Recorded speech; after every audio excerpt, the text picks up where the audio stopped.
بسم اللہ الرحمن الرحیم۔ السلام علیکم ورحمۃ اللہ وبرکاتہ۔ بسم اللہ الرحمن الرحیم۔ عزیز طلباء اکرام، ایم اے اسلامیات کے مضمون اسلام اور جدید معاشی افکار و تحریکات کا آج ہمارا سبق نمبر 6 ہے، جس کا عنوان ہے معاشیات کے لادینی اور اسلامی تصور کا موازنہ۔ پچھلے سبق میں بھی چونکہ ہم نے اسی عنوان سے متعلق گفتگو کی تھی، تو گویا آج کا یہ سبق اسی سبق کا حصہ دوم کہلائے گا۔ تو نیا سبق شروع کرنے سے پہلے ہم گزشتہ سبق کا خلاصہ دیکھتے ہیں۔ پچھلے سبق میں ہم نے معاشیات کے لادینی اور اسلامی تصور کا موازنہ کیا تھا، اور کچھ نکات ہم نے بیان کیے تھے، جن میں ایک نقطہ فکری اساس کا فرق، یعنی بنیادی طور پر فکر میں ہی دونوں میں فرق ہے۔ ایسے ہی کائنات کے تصور میں فرق، کائنات کی ابتدا کا جو تصور ہے لا دینی اور سیکولر لوگوں کا کچھ اور ہے، اور اسلامی تصور کچھ اور ہے۔ تو جب کائنات کے تصور میں ہی فرق ہے تو پھر آگے معیشت جو کہ اس کی بنیاد ہے اس میں تو لازمی فرق ہوگا۔ ایسے ہی انسان کی پیدائش، انسان کی تخلیق کے بارے میں بھی دونوں کے جدا جدا تصورات ہیں۔ اخلاقی اقدار میں ہم نے فرق دیکھا۔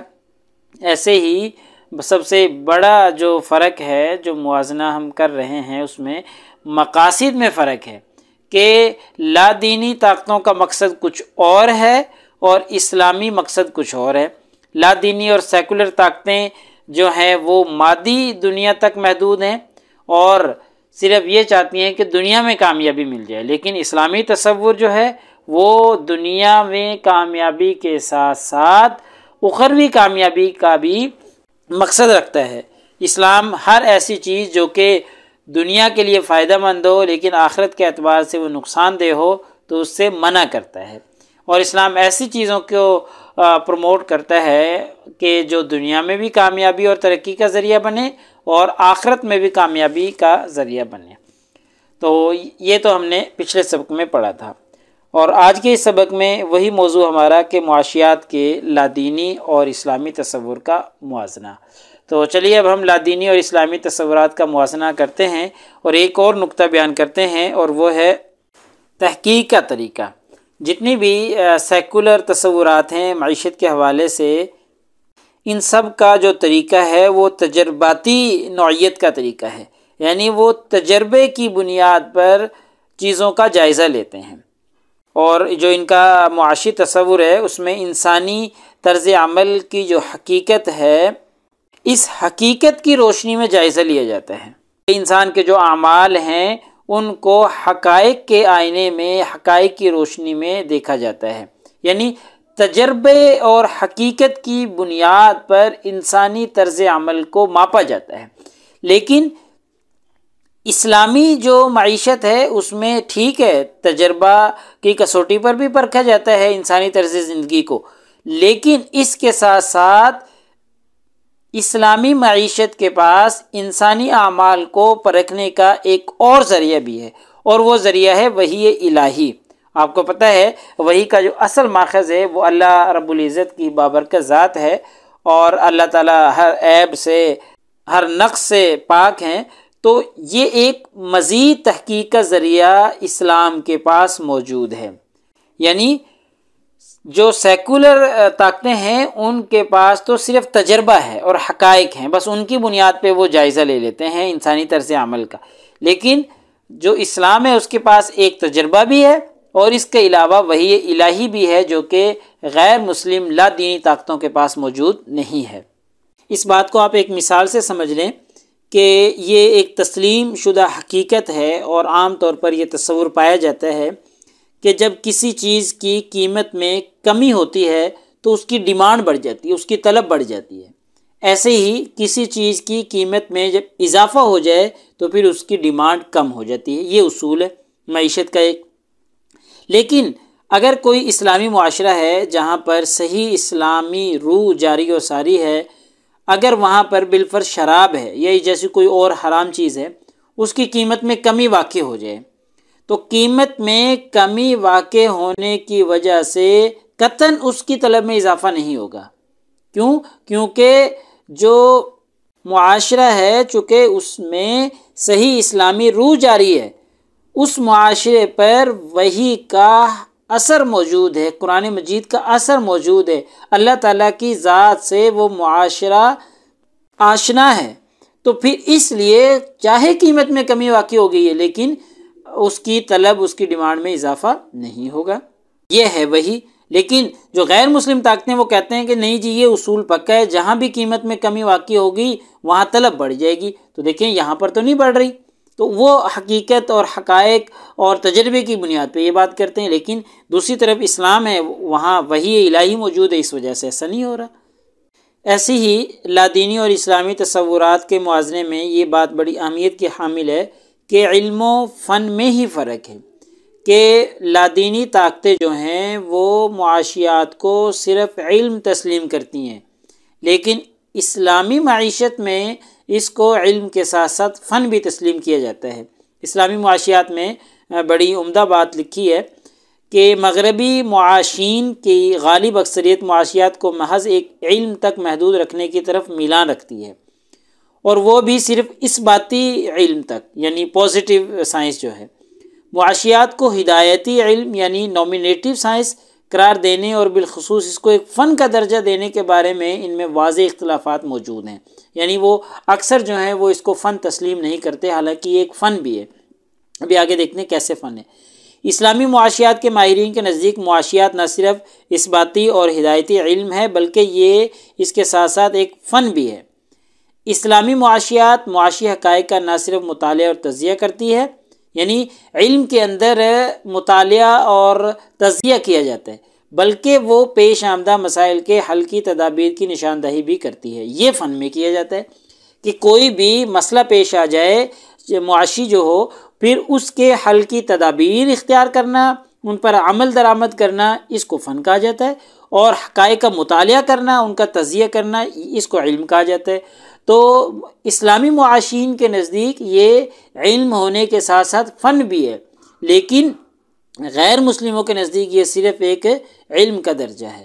مثال کے طور پر یہاں معاشرہ میں پائی جانے والی تقسیم دولت کی ناہمواریوں کے اسباب و اثرات کا نہ صرف جائزہ لیا جائے گا بلکہ اسے دور کرنے اور تقسیم دولت کے نظام کو منصفانہ بنانے کے لیے عملی اقدامات بھی تجویز کیے جائیں گے۔ یعنی اسلام کیا کرتا ہے کہ معاشرہ میں جو تقسیم دولت کی ناہمواریاں ہیں ان کے اسباب پر، ان کے اثرات پر روشنی ڈالی جائے گی، ان کا جائزہ لیا جائے گا۔ یہ علم کی حد تک ہے کہ علم کے اندر یہ قیام کیا جائے گا۔ جب تقسیم دولت کے نظام کو منصفانہ بنانے کے لیے عملی اقدامات کیے جائیں گے، اس پر کوئی پریکٹیکلی کام کیا جائے گا تو اس کو فن کہا جائے گا۔ تو دیکھیں جب عملی اقدامات کیے جاتے ہیں تو یہ فن ہے، لیکن غیر مسلم اس کو فن تسلیم نہیں کرتے۔ قرآن و سنت کی روح سے اسلامی معاشرہ کے ہر فرد کی طرح ماہرین معاشیات پر بھی یہ ذمہ داری عائد ہوتی ہے کہ وہ امر بالمعروف اور نہی عن المنکر یعنی بھلائیوں کا حکم دینے اور برائیوں کا دفیہ کرنے کے سلسلہ میں اپنے فریضہ انجام دیں۔ اس اعتبار سے ان کا کام محض مشاہدہ و مطالعے تک محدود ہو کر نہیں رہ جاتا بلکہ ایک اچھے معالج کی طرح معاشی روگ کا علاج تجویز کرنا بھی ان کے لیے لازم قرار پاتا ہے۔ یعنی یہ نہیں کہ صرف تصورات پر ہی بحث کرتے رہیں، نظریات پر ہی بحث کرتے رہیں، اسباب و اثرات پر ہی بحث کرتے رہیں، بس ان کا جائزہ لیتے رہیں، نہیں۔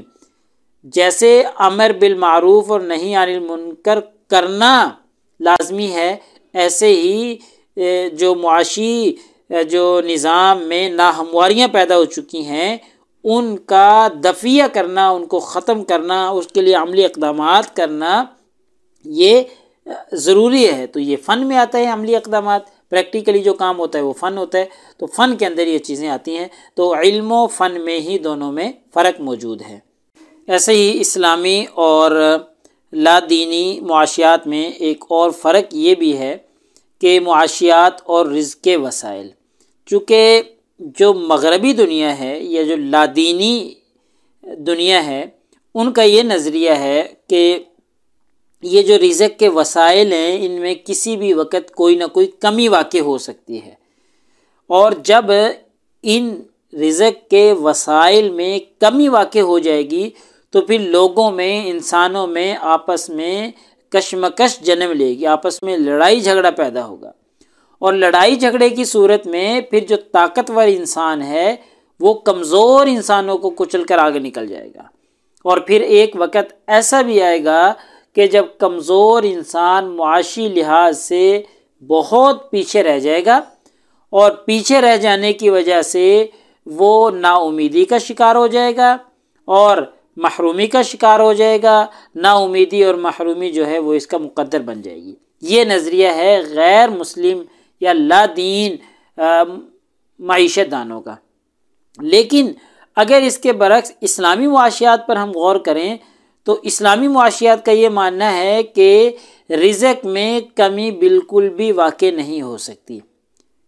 یعنی لا دینی طاقتیں تو یہ کہہ رہی ہیں کہ جی رزق میں کمی واقع ہو جائے گی اور طاقتور آگے چل جائے گا اور کمزور پیچھے رہ جائے گا، لیکن اسلام کہتا ہے کہ جی رزق میں کبھی بھی کمی واقع نہیں ہوگی۔ کیوں؟ کیونکہ اللہ تعالیٰ کا ارشاد ہے وَيَرْزُقْهُ مِنْ حَيْثُ لَا يَحْتَسِبُ، کہ اللہ تعالیٰ تمہیں وہاں سے رزق دے دیتا ہے جہاں سے تمہیں رزق آنے کا گمان تک بھی نہیں ہوتا، ایسی جگہ سے بھی اللہ تعالیٰ تمہیں رزق دے دیتا ہے۔ تو جب اسلامی معیشت میں یہ اصول ہے کہ جی رزق کہیں سے بھی مل سکتا ہے، جہاں گمان بھی نہیں، جہاں سوچ بھی نہیں سکتا بندہ، تو اس لیے پھر انسان جو ہیں وہ محرومی سے، نا امیدی سے بچ جاتے ہیں۔ ان کو اپنے خدا پر کامل یقین ہوتا ہے کہ کسی بھی وقت اللہ تعالیٰ کہیں سے بھی ہمیں رزق دے دیں گے، تو لہٰذا پھر وہ جو وسائل میں کمی واقع ہوئی ہے، اس کمی واقع ہونے کی وجہ سے جو تنگی اور مایوسی ہونی ہوتی ہے، اس تنگی اور مایوسی سے انسان بچ جاتا ہے۔ یہ بھی ایک فرق ہے اسلامی اور مغربی معاشیات میں۔ ایسے ہی موازنہ کرتے ہوئے ایک اور فرق بھی ہے، وہ ہے دائرہ کار کا فرق، یعنی اسلامی معاشیات اور لا دینی معاشیات دونوں کے دائرہ میں بھی فرق ہے۔ چونکہ مغربی معاشیات کا اگر ہم جائزہ لیں تو مغربی معاشیات کسی خاص ملک، کسی خاص علاقے کے حوالے سے جو مسائل ہوتے ہیں ان پر تجزیہ کرتی ہے، ان پہ تحقیقات کرتی ہے۔ بالفرض پاکستان کے مسائل ہو گئے یا کسی اور ملک کے مسائل ہو گئے، پھر پاکستان میں بھی کسی خاص خطے، خاص علاقے کے مسائل سے گفتگو کرتی ہے۔ لیکن جو اسلامی معاشیات ہے وہ عالمگیر معیشت ہے، اور اسلام چونکہ سب کا ایک مذہب ہے، اور اسلام جو ہے وہ دین فطرت ہے، اور اسلام ایک ایسا مذہب ہے جس نے سب کے لیے حقوق، سب کے لیے فرائض کا تعین کیا ہے اور ان کی واضح انداز میں تفصیلات بیان کی ہیں، اور اسلام ایک مکمل ضابطہ حیات ہے، تو اسی لیے اسلام ایک مکمل معاشی نظام پیش کرتا ہے۔ وہ پھر کسی ایک خاص علاقے، خاص ملک کے مسائل کو زیر بحث نہیں لاتا، بلکہ اس عالمگیر مذہب ہونے کے ساتھ وہ عالمگیر معاشی مسائل کو ڈسکس کرتا ہے اور عالمگیر معاشی مسائل کے لیے تجاویز پیش کرتا ہے۔ تو اب دائرہ کار میں فرق ہے۔ جو لا دینی معیشت ہے وہ ایک دائرہ کار کے اندر ہے، وہ صرف کسی خاص ملک، خاص خطے کے لیے، لیکن جو اسلامی معیشت ہے اس کا دائرہ کار بہت وسیع ہے اور وہ عالمگیر ہے۔ تو لہٰذا ہمارے آج کے اس سبق کا خلاصہ نکلا کہ آج کے اس سبق میں ہم نے معاشیات کے لادینی اور اسلامی تصور کا موازنہ پیش کیا ہے، اور کچھ نکات پر گفتگو کی ہے جن میں تحقیق کا طریقہ، اس میں فرق تھا، علم و فن ہونے میں فرق تھا، معاشیات اور رزق کے وسائل میں فرق تھا، ایسے ہی دائرہ کار میں بھی فرق تھا کہ اسلامی معیشت کا دائرہ کار عالمگیر ہے، اور جو لا دینی معیشت ہے اس کا دائرہ کار مختصر ہے، کسی خاص ملک، خاص قوم کے لیے ہوتا ہے۔ تو پیپر میں پوچھے جانے والے سوالات سے متعلق ہم گفتگو کریں تو وہی سوال جو پچھلے سبق میں بھی ہم نے پڑھا تھا کہ اسلامی اور لا دینی تصورات معیشت میں موازنہ پیش کریں۔ تو پچھلے سبق میں کچھ تصورات کا موازنہ ہم نے کیا تھا اور کچھ آج کے سبق میں کیا ہے، تو اس طریقے سے ہمارا یہ سوال مکمل ہو گیا ہے۔ تو اگلے سبق نمبر 7 میں انشاءاللہ ہم اسی ترتیب سے چلیں گے اور اسلامی نظام معیشت کے بنیادی تصورات کے حوالے سے گفتگو کریں گے۔ جزاکم اللہ خیر۔ السلام علیکم ورحمۃ اللہ وبرکاتہ۔ اللہ پاک آپ سب لوگوں کا حامی و ناصر ہو۔ اگلے سبق تک اجازت چاہتا ہوں۔